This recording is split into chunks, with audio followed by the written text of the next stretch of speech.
Hello there. Welcome to PCOS Body Liberation with Laura and Julie. I'm Julie Duffy Dillon. I'm a fat positive registered dietitian helping people with PCOS move away from diets. And this is my friend Laura. Hello, I'm Laura Burns. I'm Laura Burns. I'm a body liberation yoga teacher and activist. Yes, and we have founded together the PCOS Body Liberation community, where people who are interested in rejecting diets and diet culture and its roots in racism, white supremacy, all that really big systemic stuff, people who are wanting to do that work, to come together and find ways to live and manage PCOS together as a community, because we know it's not an individual effort, it's a thing we all need to get together to do together. So that, I don't know if that even made any sense, but it made sense in my head. I'm excited to talk again today. And how are we going to get started, Laura? We are going to start with a card.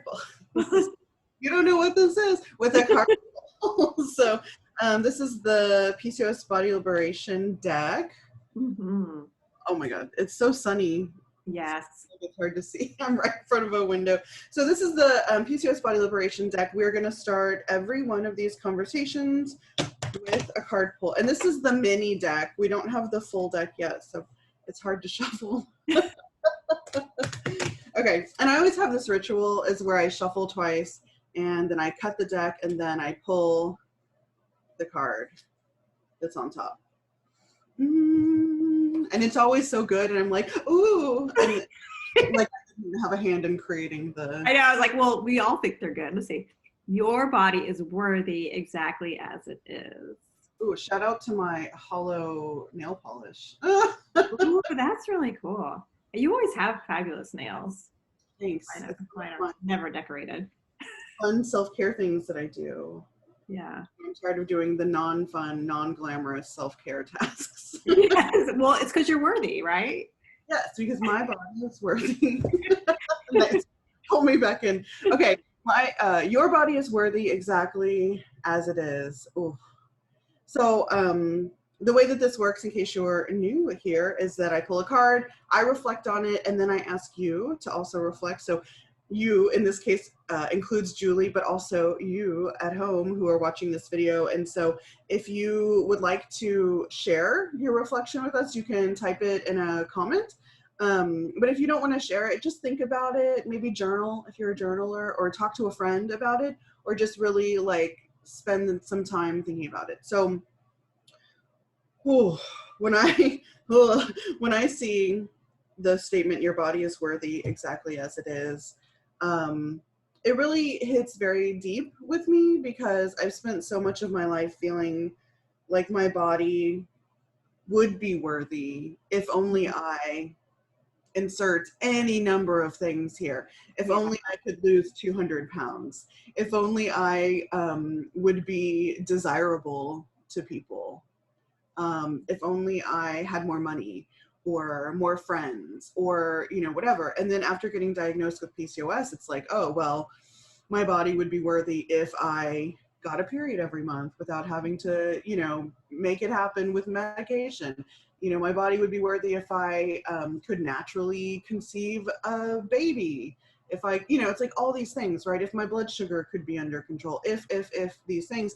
And it was never your body is worthy. Yeah, it's always future. It's always future. And like people talk about this, like, and this very much was part of my life for a long time, but this like, when I lose 200 pounds, when I, whatever, when I do this thing, then I will blah, whatever, then I will go on this adventure. Then I will buy clothes that really express my style. Then I will ask that person out. Then I will advocate for myself at the doctor. Then I will, all these things. And so I love this message because it tells us that our bodies are worthy exactly as they are in every moment. At our sickest moments, at our healthiest moments, it's like all the time, the roller coaster of life, worthy, still worthy. Yes. I want that map. That's a nice one to think about. I think of two different things too. Like one has to do with the fertility piece, because so much of what you've taught me, Laura, and then other people too with PCOS, is that the way people are diagnosed is often like, here's birth control and come back when you're ready to have a baby, which is assuming that people want to have one, that and then also like that's the only time they really need anything that's going to be somewhat aggressive to manage parts of their body. I say parts that didn't even feel good, but just to help with the, you know, the hormonal imbalances that happen with PCOS. And we know it's not just the ovaries, but like, why is it just when the ovaries are making a human that they're worthy enough to get that's the only time that your body is worthy of this like thoughtful treatment. Thoughtfulness? Like, let's really try to do some different things now to help your body work. And then the other thing I think about is like healthism, you know, that you're only worthy if you're fighting fat or if you're trying to be healthier. And I know for you and me, we both are like, hey, if you're not wanting to align with health or promote health or choose health, whatever. Like this overarching umbrella of this monolith of what health is, right? Health is not a one size fits all. It's totally a social construct. I mean, that's what people always say, but like basically what I hear when I hear that phrase is like, it's not this thing that exists. Plus, I mean, like, who cares if people want to do things that may improve like some markers in their body that people would call healthy? Like, you still are a worthy human being and deserve to like be treated with like dignity and respect. So that's what I thought of when you first read that, is like those two pieces of it. Yeah. So I'll just hold it up one more time because I love doing that. Oh, it's not really. Oh, I can see it. Yeah. Yeah, this it must be a nice sunny day where you are. It's like but yeah, so that was our card pull for this episode of PCOS Conversations with Julie and Laura. I hope that you at least just take a few moments to think about what that statement means to you, about your reaction to that statement, because it's a lot. Like, unpacking that, we could spend this whole episode just talking about that. For sure. So yeah, remember, comment down below if you want to share your thoughts, because we look at those comments, we comment back. But if not, just keep it in your mind, talk to somebody, journal, and yeah, it's an act of self-care to think through the emotions and the thoughts that come up to these prompts. So, but now it's time. There's a lot of jazz hands today. Now it's time to transition into a new thing that we're starting. We're going to try to do this every time, where we answer your questions. And so if you have any, again, comment down below, or comment on our Instagram, send us an email, carrier pigeons, I don't know, whatever you want to do. However, yeah. And so Julie's going to take it away and let us know the question that she's going to. Yes. Well, and so the question that we got last time had to do with caffeine and PCOS. And it was in the comments from our last video. Just wondering, like, what should people with PCOS do with caffeine intake? And I really wanted to, instead of just typing a response, I was like, I got to have some words with this because there's so much nuance with it. And, you know, the first thing is that with caffeine, and Laura, I wonder for you, actually, I don't even know. Do you drink things with caffeine in it? Okay. Cheers. I drink coffee pretty much every day. And then sometimes I make like iced tea, or I'll get like an occasional Diet Coke. I love Diet Coke, but mostly coffee. But yeah. Okay, so you have caffeine in your life. Yeah, I do, but I don't drink as much as I used to. Okay, so there's been different amounts. And yeah, so the thing that I've heard from many people over the years is that a lot of people are not getting enough rest or sleep or deep enough sleep. We do know that 75% of people with PCOS have some kind of sleep disorder. So for you, the person listening, you know, you may have one and not even know it, especially if you wake up in the morning and you don't feel rested, or if you get up and have to like pee often in the middle of the night. Like, that's often like the first kind of sign for people that they have a sleep disorder, which is really kind of weird to think about. But like, if you have to get up a lot to go to the bathroom, it's usually like the thing that people are like, or someone tells you snore. That's another thing, which Oh no. that is me too. Sleep disorders are pretty a big part of the Duffy lineage, who I've graciously passed down to my daughter. Yes, same. So anyway, so caffeine becomes something that a lot of people then just rely on to get through the day. And so for some people I've worked with individually, what they have found is that they'll use it throughout the day. So then it keeps them from falling asleep at night. So some people I've worked with, we have decided to experiment with limiting it because of that part, how it keeps them up at night. And then for other people, it also like masks like hunger for some, it just makes them like, oh wait, I'm not hungry because they're just drinking coffee all day. And an underfueled body with PCOS, maybe in the moment will feel okay, but like long-term can feel, it can feel more inflammation, like cortisol levels can go up, and other kind of markers for inflammation, and also can make insulin levels go up, which can also make testosterone levels go up. Just kind of this like reverse, it's kind of like domino effect. So generally speaking, there's no like hard and fast, like, no, you shouldn't have caffeine with PCOS, but you may find that it gets in the way of self-care.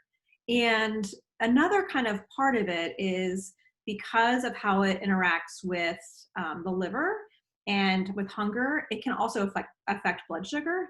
So for those of you who are on things like metformin or some other kind of insulin sensitizer, or have diabetes and you're taking medication to lower blood sugar, caffeine can make blood sugar lower. And it can contribute to like this like spike up and down. So for some people I've worked with, they've also experimented with limiting caffeine to just certain times of day, or 1 or 2 cups of coffee. And that's helped with blood sugar. And honestly, like the 1 to 2 cups, like this is a cup too, not like the big Starbucks kind of cup. Like I'm just saying for the caffeine amount, yeah. So, but, and I don't like talking portions because I feel like that is like so restrictive and rigid. And with the caffeine part, sometimes people are like, you tell me like when I want to have like, I don't want to affect my sleep anymore, how much can I experiment with?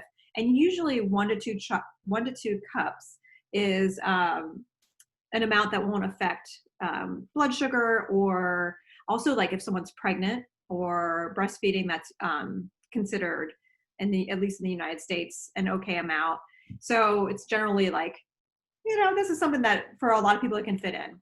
So I hope it helps clarify. I know it's like super nuanced, and no, it just is. But also I like lots of words. Yeah, but that was a lot of good information. I learned new things. I love, literally, Julie, I'm always learning stuff from you. Thank you. And I learned from you. What's funny is that it wasn't like working with anyone to do that, but I have instinctually done what you just said, is like, used to drink more, and I kind of experimented with what's my cutoff time for when I can have caffeine, because I have a lot of sleep problems. And I have my whole life. My mom does. Like, I think I inherited many things from my mom.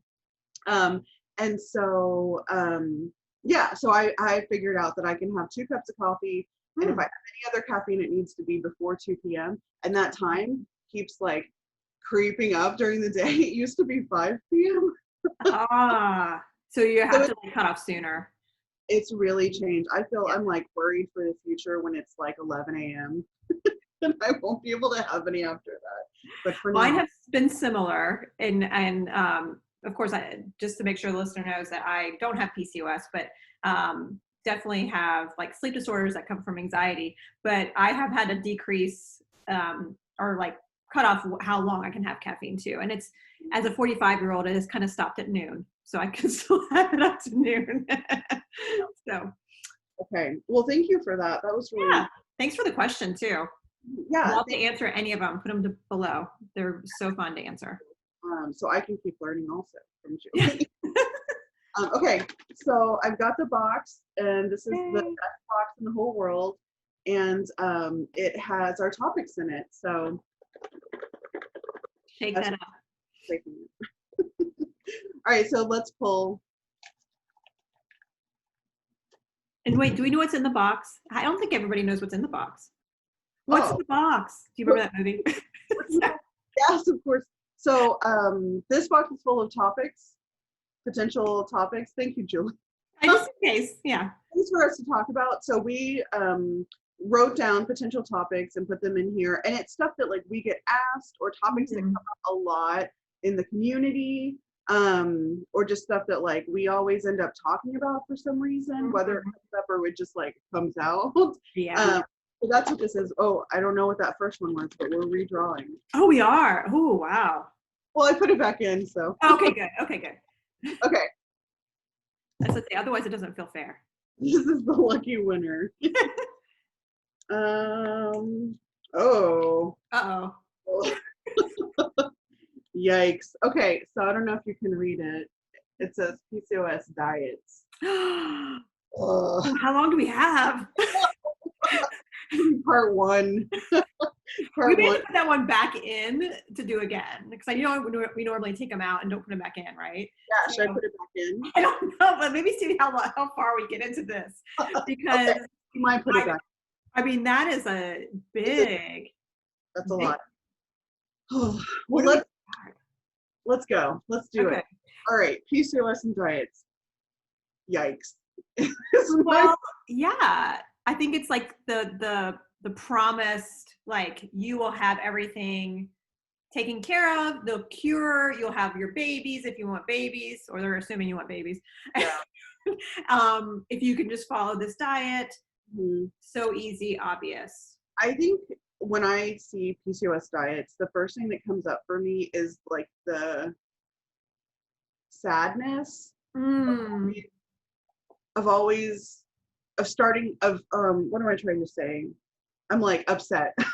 I'm living in a body with PCOS as a fat person, and like trying to make connection with people, and the first thing that always comes up is, oh, have you tried insert diet name here? Yeah. Instead of like, oh, I also have PCOS, like how nice to meet another person with PCOS, like let's bond over things that aren't body shaming and diet culture.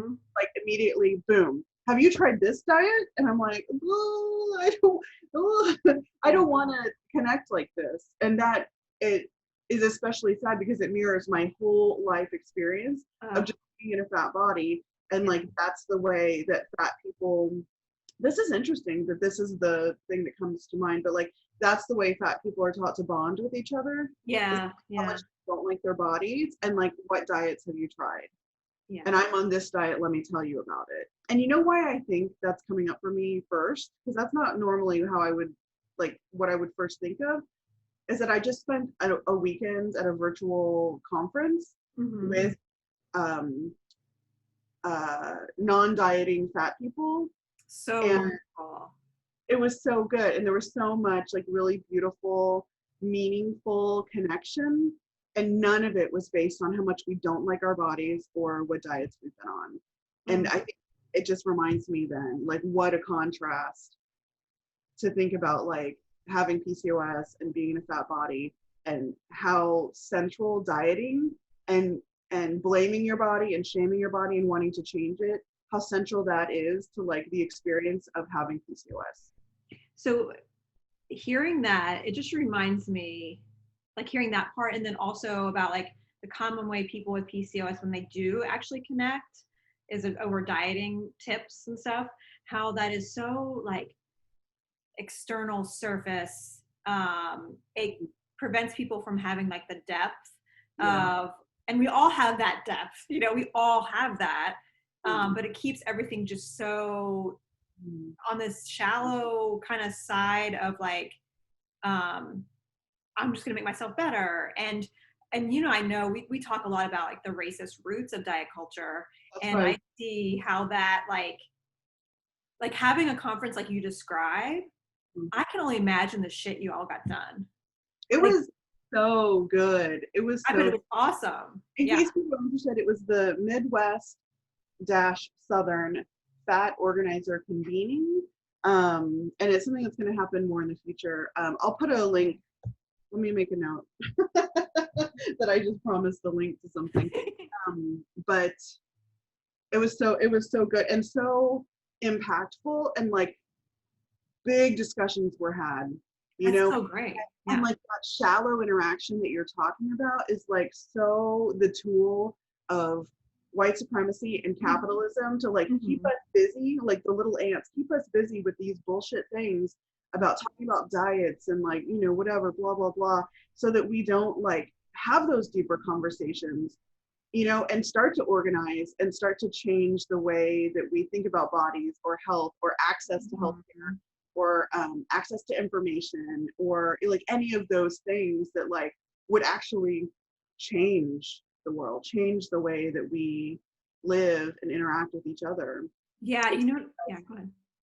no, I was just saying like it just keeps us busy. It's busy Keeps work. it distracted when you were talking about that too, I'm picturing so many kick-ass people with PCOS that I've worked with who are like CEOs of a company, or like are doing all these amazing things for a nonprofit, or like doing some really just magical or unbelievable things. And like a true, like, oh my gosh, this world has needed that XYZ. But yet coming into my office and being like, why am I such a failure? Yes. Why can't I do this thing? Pretend, And I'm like, you don't know? you see what you're Yeah, doing? yeah. It like discredits, And you you know? can think of like famous people, like Oprah is such a good Yes, example of this. such a great example. Someone who has worked so hard. Like, I don't know if you know Oprah's story.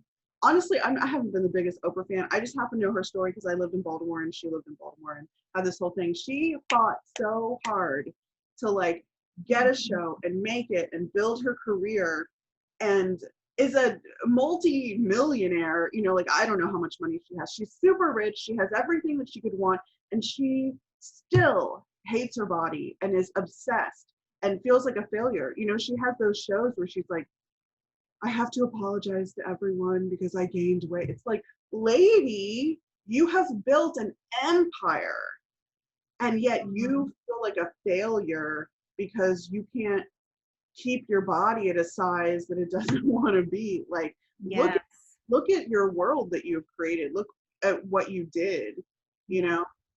Oh my God. Okay, so apologizing. Mhm. I'm thinking about uh, Sonia Renee Taylor and My Body Is Not Apology, right? Is that the name of the book? Body is not an apology. Apology, yeah. And dieting keeps people apologizing instead of like really sitting in the moment and like, hey, I'm doing some great things right now.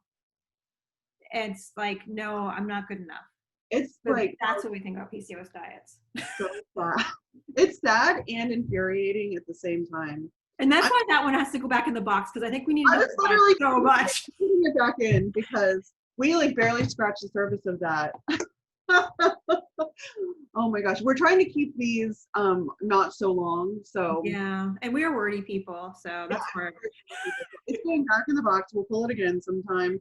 Um, it's very interesting to me where the conversation went with that because it's not Yeah, what you would have expected. So me that too. was Because I would have been like, oh, this diet, like more the actual ones, which I think would be important for us to sift oh through yeah, because I have a lot to say about keto and all the other ones. yes, and I Um, like I just have like this, like, I don't know, blah. I just need to get all this too. So anyway, I guess we can put it away for now. we're gonna put it away for now. We're gonna end it for now because we could just keep talking for a really long time. But Thank you for cutting us off. Yeah.